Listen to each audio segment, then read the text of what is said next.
Today we are working Psalm 139. Psalm 139 is included as one of the cursing psalms, and it's used to also overcome sadness, to be certain of the omnipotence of God, and to attract love and marriage. So a lot of times people ask me, is there a love spell in the book of Psalms? There's a few of them, and this is one of them. So you can use it, even though it's a cursing psalm, you can also use it as a spell to bring your perfect mate. Today, I would like to work on this psalm, Psalm 139, to overcome stubborn problems. Really solve stubborn problems. So if anything's been recurring in your life, you can't get rid of this problem, this is a good psalm to come to. But whatever you want to use this psalm for, you can still go through it with us and just apply it to whatever your purpose is. You don't have to use our purpose. The way we work psalm magic is very simple and effective. We take the psalm and we speak it out loud. We recite it all the way through once, and we don't stop until we get to the end. That's called an incantation. Then we go back through that psalm, verse by verse, and we just dig for those occult meanings that lie underneath the words in the psalm. And we contemplate them and we try to apply what we find there to the situation at hand. And it's by doing all of this that we are uncovering those magic seeds and planting those magic seeds deeply in the fertile grounds of our mind, where they take root, they grow, blossom forth, and then they bear fruit after their kind. And that's what we're doing together right now with Psalm 139. O Lord, thou hast searched me and known me. Thou knowest my downsitting and mine uprising. Thou understandest my thought afar off. Thou compassest my path and my lying down, and art acquainted with all my ways. For there is not a word in my tongue, but lo, O Lord, thou knowest it altogether. Thou hast beset me behind and before, and laid thine hand upon me. Such knowledge is too wonderful for me. It is high, I cannot attain unto it. Whither shall I go from thy spirit, or whither shall I flee from thy presence? If I ascend up into heaven, thou art there. If I make my bed in hell below, thou art there. If I take the wings of the morning and dwell in the uttermost parts of the sea, even there shall thy hand lead me, and thy right hand shall hold me. If I say, surely the darkness shall cover me, even the night shall be light about me. Yea, the darkness hideth not from thee, but the night shineth as the day. The darkness and the light are both alike to thee. For thou hast possessed my reins. Thou hast covered me in my mother's womb. I will praise thee, for I am fearfully and wonderfully made. Marvelous are thy works, and that my soul knoweth right well.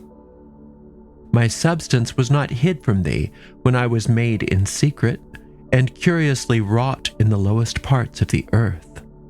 Thine eyes did see my substance, yet being unperfect, and in thy book all my members were written, which in continuance were fashioned, when as yet there was none of them. How precious also are thy thoughts unto me, O God! How great is the sum of them! If I should count them, they are more in number than the sand. When I awake, I am still with thee. Surely thou wilt slay the wicked, O God. Depart from me thereof, ye bloody men.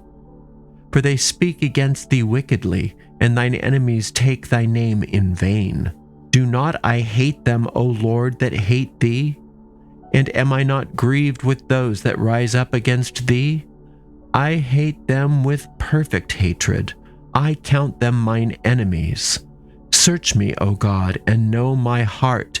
Try me and know my thoughts, and see if there be any wicked way in me, and lead me in the way everlasting.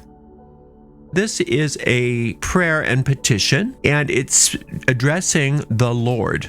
And as a magician doing psalm magic, we have to recognize that the tetragrammaton is a magical formula that means the single source of all that is. And we have to come to the understanding that this is the primary one source of all, and that there's nothing to oppose it. Because if we believe in multiple powers when we come to any kind of magic, then there's nothing that is foolproof. And infinite intelligence is foolproof because there's nothing that can oppose it. So if we are aligned with the one power that nothing can be opposed to, then we are in good company. And then our magic is assuredly going to be successful for us. So it's important to understand there's one singular source, one power, one source, one substance, one force. And may that force be with you. It starts out by saying, "O Lord, thou hast searched me and known me." So we are coming to the realization that this force not only is the one force of the entire universe, but knows us more intimately than we know ourselves, and knows us more intimately than anybody else could. Has great interest in us personally. That's a very important thing to just contemplate. Just that one thought by itself, sitting and contemplating that daily for a week or two, your entire life will change. Nothing will be the same, and it'll be a wonderful thing for you. Thou knowest my downsitting, and mine uprising. Thou understandest my thought afar off. Infinite intelligence knows you better than you know yourself, and therefore infinite intelligence knows what's good for you, knows what will make you happy, knows what your problems are, and knows how to solve them. Thou compassest my path and my lying down, and art acquainted with all my ways. Therefore, infinite intelligence understands where you make mistakes and what is going to cause problems for you, as well as what's going to heal problems for you. Knows your tendencies, knows your habits, knows everything about you better than you do at this point. Your soul knows yourself really well, just like your soul knows infinite intelligence very well. But the personality, the surface mind of who we are, it's not as well acquainted with ourselves as infinite intelligence is. For there is not a word in my tongue, but lo, O Lord, thou knowest it altogether. There's no privacy from infinite intelligence, nor do you want there to be.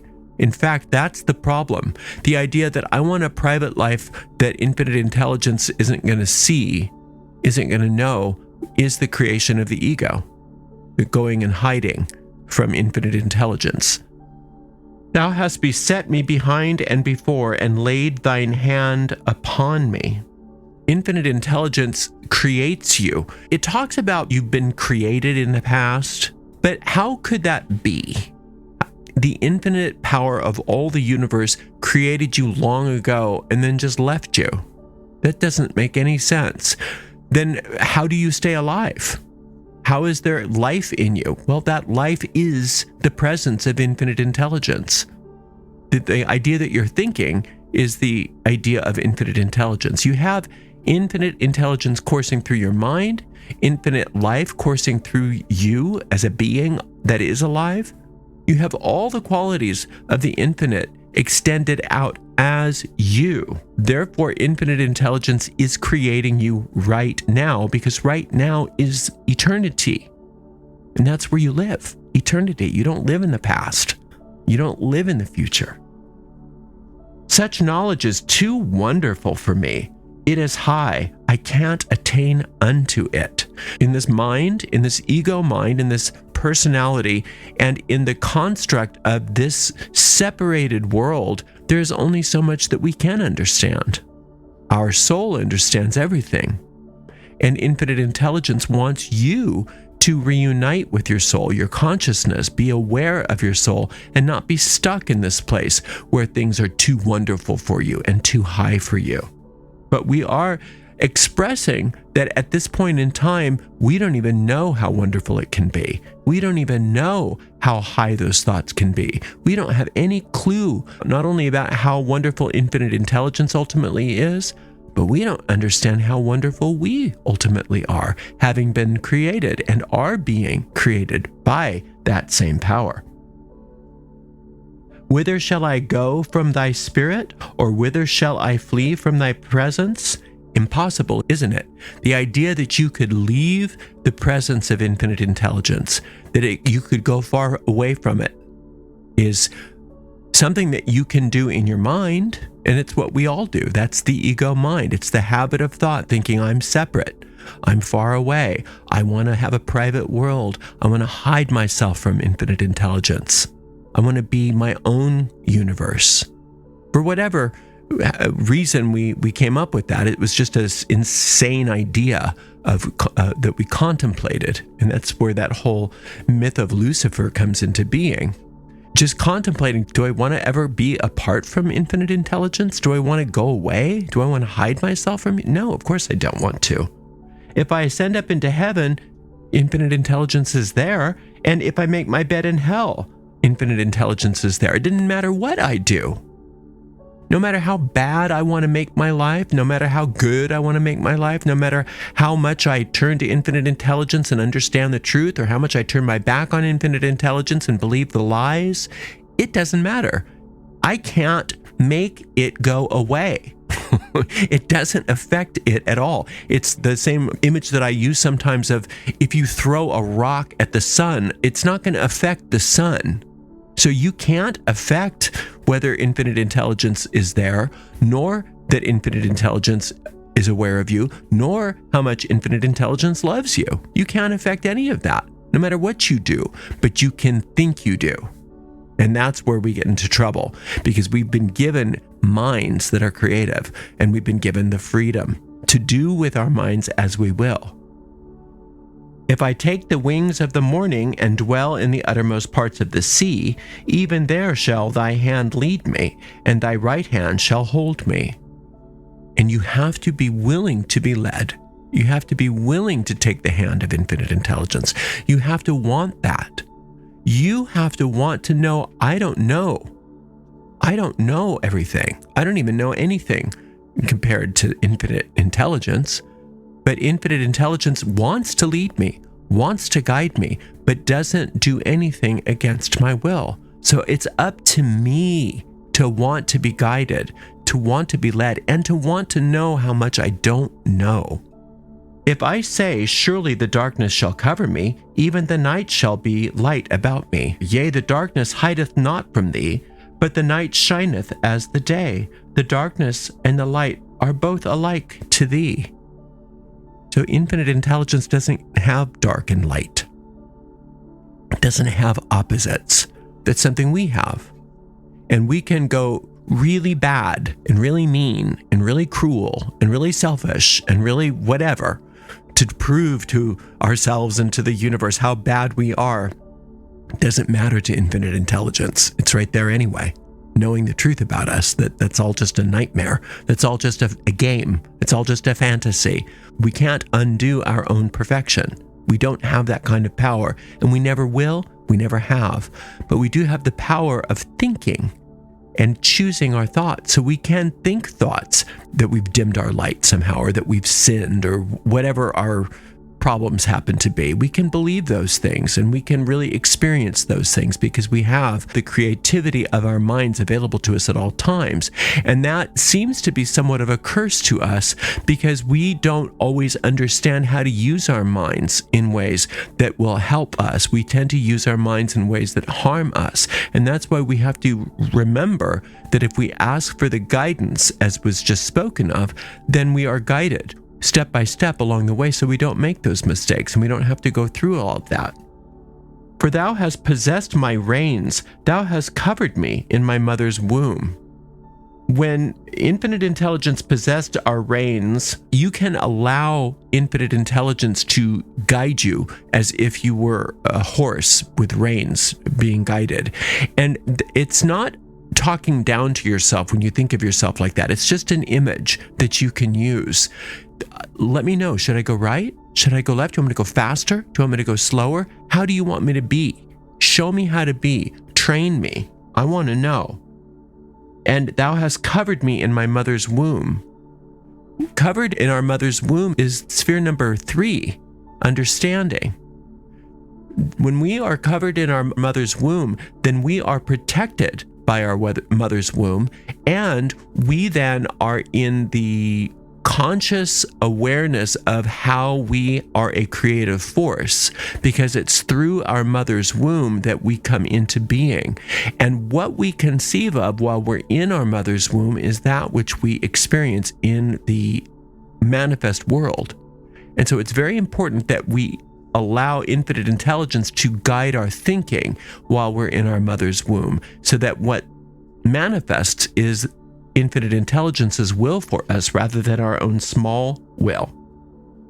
I will praise thee, for I am fearfully and wonderfully made. Marvelous are thy works, and that my soul knoweth right well.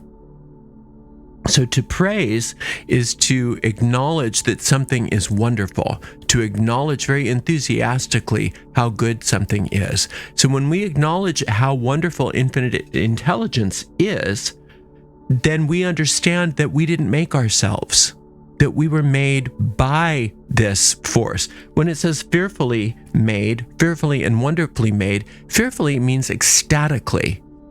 It's a beautiful thing. It's a beautiful thing how we are created. And we are wonderful the way we are created. And it says, marvelous are thy works. You are a work of infinite intelligence. You are a marvelous work of God. That's who you are. That my soul knoweth right well. Your soul already knows all this. Your soul knows God. Your soul is in ecstasy. Your soul is in constant happiness, joyous pleasure, constantly praising.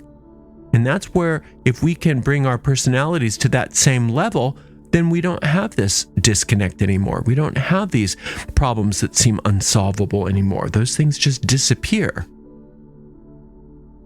My substance was not hid from thee when I was made in secret and curiously wrought in the lowest parts of the earth. Now we're back on sphere number 3, substance, or understanding.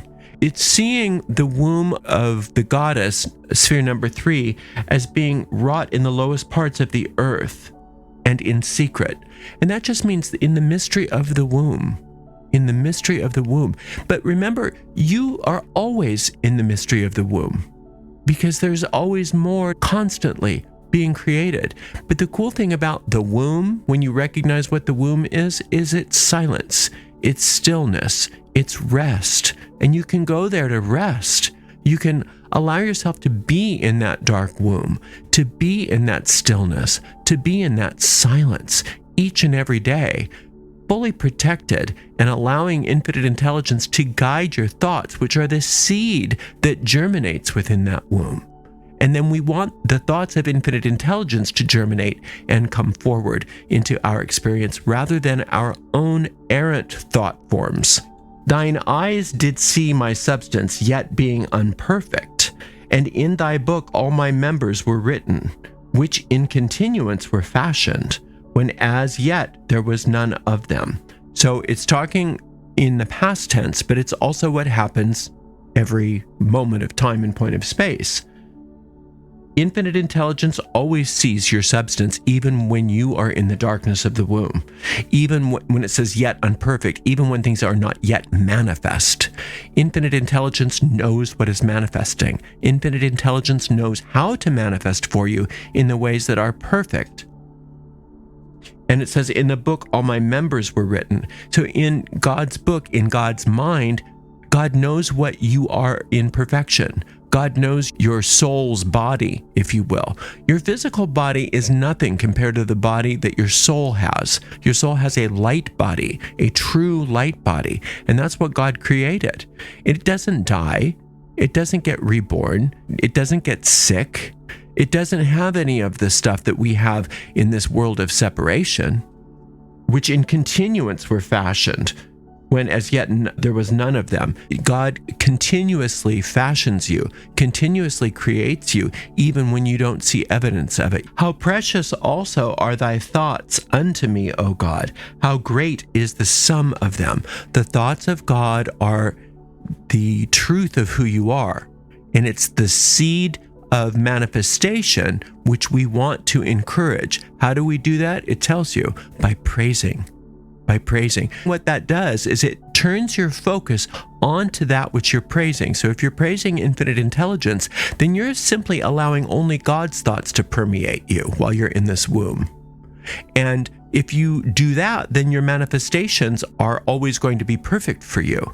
But if you forget about praising, if you forget that there's infinite intelligence and you start coming up with your own thoughts and your own ideas, those also will go into that womb and they will be created. And that's what these problems are that seem to have no solution for you. There is a solution, and that is praising infinite intelligence and allowing infinite intelligence's seed to germinate rather than yours at this point.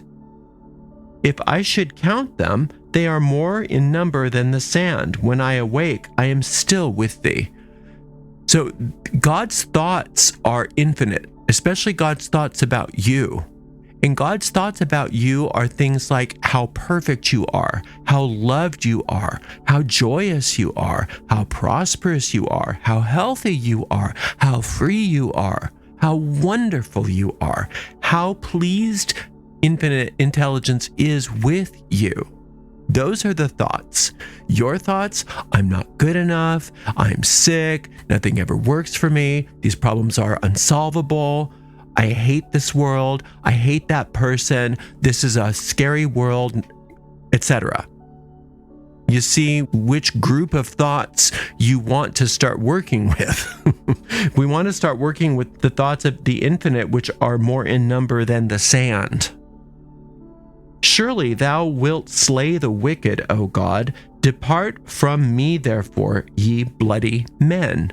So infinite intelligence is going to kill this problem off.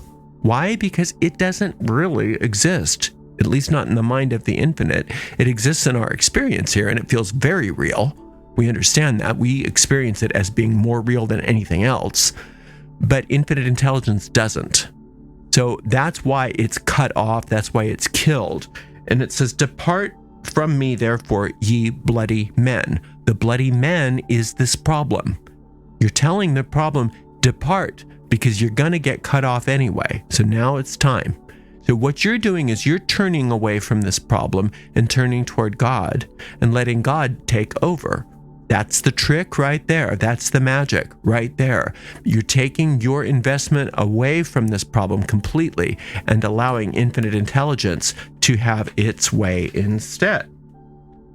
For they speak against thee wickedly, and thine enemies take thy name in vain. Well, who are the enemies of God? The enemies of God are our thoughts that are in opposition to infinite intelligence. Our ego mind, our problems. Maybe some people are part of the problem, so those can be seen as enemies of God, although their soul is never an enemy of God. But our experiences here, which are not godly, are all enemies of God. And they take God's name in vain. Anything that's created that's not God's will has taken God's name in vain. Because the only way to create something is by, quote, speaking the name of God. When you speak the name of God, you're speaking creation. You are creating something.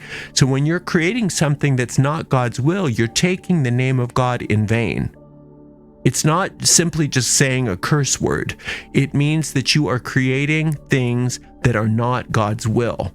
And it doesn't make you a sinner that needs to be punished, but the thing itself is punishment because it causes you pain, because it's not what you're supposed to be having, doing, or being. And that's why they speak against God wickedly. They speak against God wickedly, those thoughts, because they are not God's thoughts.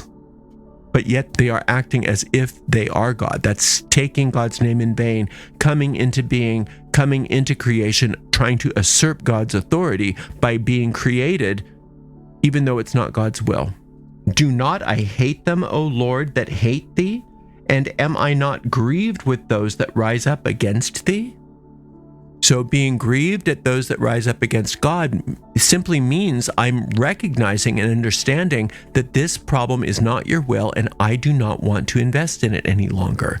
To hate in the Psalms, you can acknowledge how much you hate something. That's absolutely fine to do that. But ultimately, hate means to turn away from, to completely remove investment in, to cut off completely. That's to hate in the Psalms. That's what that means. It says, I hate them with perfect hatred. I count them mine enemies. So when you hate something perfectly, that means you utterly cut it out of your mind. Completely turn away from it and have no more investment in it. No matter what I think I might be getting from this situation, whatever it is, no longer am I trying to solve it all by myself. I'm turning away from it and turning to the praise of infinite intelligence and letting infinite intelligence's will be done in place of this thing. I count them mine enemies. When you count something your enemies in the Psalms, it means that you're recognizing this is not God's will. This is not God's will. And if it's not God's will, it does not get my attention. I am no longer supporting this. I am recognizing it for what it is, and I'm recognizing it for what it is not. Search me, O God, and know my heart. Try me and know my thoughts. This is such a good thing to do. See, because God doesn't test you. God doesn't try you. But if you ask, then God will. Then God will say, okay, let's do a workout. Let's really do some training sessions. Let's show you how to do this, show you how to do that. And you say, try me, God, train me, search me. I want you to go through my whole deep mind with me and pull out all the thoughts that aren't good for me. Pull out all the habits that are no longer good for me. I want your will instead of my will. Let's get this party started. Let's do this thing. I'm all for it. I want you. I want you to try me. I want you to get on my case. I want you to train me because I want to be the best that I can be, not this problem magnet anymore. Then when we open the door, God says, oh, yay, okay, let's do that. And that's what we want. Search me, O God, and know my heart. Try me and know my thoughts. We are an open book. We're no longer trying to hide anything. We're no longer trying to have privacy from infinite intelligence. We are letting infinite intelligence completely in. And when we do that, everything starts to work for us in a brand new way. And see if there be any wicked way in me, and lead me in the way everlasting. Please show me where I'm off the mark. Please show me where it's not right. I'm willing to give up every habit, everything that is no longer your will, and I'm willing to let go of all of that and turn instead to your will and do it the way you teach me. See, the ego mind's going to say, oh, don't do that. Oh, that's going to be painful. It's going to be hard. You're going to lose everything you love. You're going to be lonely. You're going to have to live like a monk. You're going to have to fast. You're going to have to give up all of your pleasures. You never get to have sex. It's going to be awful. And it's just not the case. It's just not the case. What happens is when you let infinite intelligence be your guide, be the leader, and you no longer want to run away or hide from infinite intelligence, you're going to be an open book, then everything starts becoming so fun. And everything that brings joy to you becomes the truth. And everything that's been causing you problems and sadness starts to be removed from you because that's not infinite intelligence's will. So don't listen to the ego that living a life led by the infinite, living a life led by God is going to be somehow austere and awful. That's not true. The reason why we believe that is because the ego got a hold of religion and made us believe that that's what that is. And it's not that. It's the opposite. When you let infinite intelligence be the boss, if you will, and be the trainer and be the leader for you, then all of your problems start becoming solved, A, and B, you start enjoying your life and you start being a source of healing for other people. And everything starts to work out better. Can you imagine if we have just a few more people doing that? How much different the world would be? It doesn't take a lot of light to light up darkness. It doesn't. You don't need everybody doing this. You just need a few people doing this. So you can be one of those people that not only solves this problem for you, but starts to solve the problems for everybody. So you just keep coming back to this psalm each and every day until you get a sense of peace and a sense of certainty that your problem is being solved. And when you get that sense of peace and certainty, it's an indication to you from your deep mind that this spell has taken, and you don't need to cast on this anymore. You can move on to something else. Thank you so very much for joining me today. I so appreciate you. Until next time, blessed be.